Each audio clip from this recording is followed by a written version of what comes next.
పొరపాటున కూడా వీటిని ముఖానికి రాసుకోవద్దు. ఇప్పుడు అందానికి ఉన్న మార్కులు మీ ఆలోచనలు, తెలివితేటలు కూడా లేవు.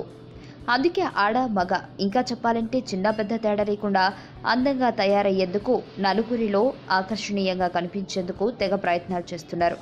అందుకోసం రకరకాల ప్రయత్నాలు చేస్తూ రకరకాల క్రీములను రాస్తూ ఉంటారు. అయితే ఏది పడితే అది ముఖానికి రాయకూడదట.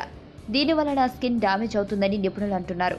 కొన్ని రకాల పదార్థాలను పొరపాటున కూడా ఫేస్కి వాడకూడదట. అవేంటో ఇప్పుడు చూద్దాం. బేకింగ్ సోడాలో ఆల్కలైన్ అనే పదార్థం ఉంటుంది. ఇది డైరెక్ట్గా ముఖానికి రాస్తే శరీరంలోని pH లెవెల్స్ను పాడు చేస్తుంది. కాబట్టి దీనిని ఎప్పుడైనా డైరెక్ట్గా అప్లై చేయకూడదు.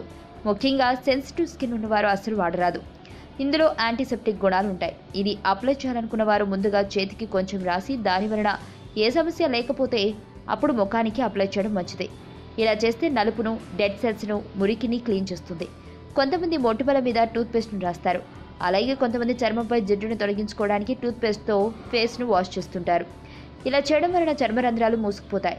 దీనివలన మొటిమలు, బచ్చలు, ఇతర చర్మ సంబంధ సమస్యలు వస్తాయి. ఇక ఇంకొందరు ముఖాన్ని తెల్లగా, అందంగా మార్చుకోవడానికి వెనిగర్ వాడుతుంటారు. ఇది త్వరగా స్కిన్ను డ్యామేజ్ చేస్తుంది. దీనిలో కొంచెం నీళ్లు కలిపి అప్లై చేసుకోవచ్చు. నిమ్మరసంలో pH లెవెల్స్, అసిడిక్ గుణాలు అధికంగా ఉంటాయి. చర్మాన్ని అందంగా, ఆకర్షవంతంగా మార్చుకోవడానికి సహకరిస్తుంది. కానీ దీన్ని మోతాదుకు మించి వాడకూడదు. అలాగే ఓన్లీ నిమ్మరసమే ఫేస్కి అప్లై చేయకూడదు. రోజ్ వాటర్తో కలిపి ముఖానికి రాసుకోవాలి. లేదా ఇతర సహజ సిద్ధమైన పదార్థాలలో కలిపి మాత్రమే అప్లై చేయాలి.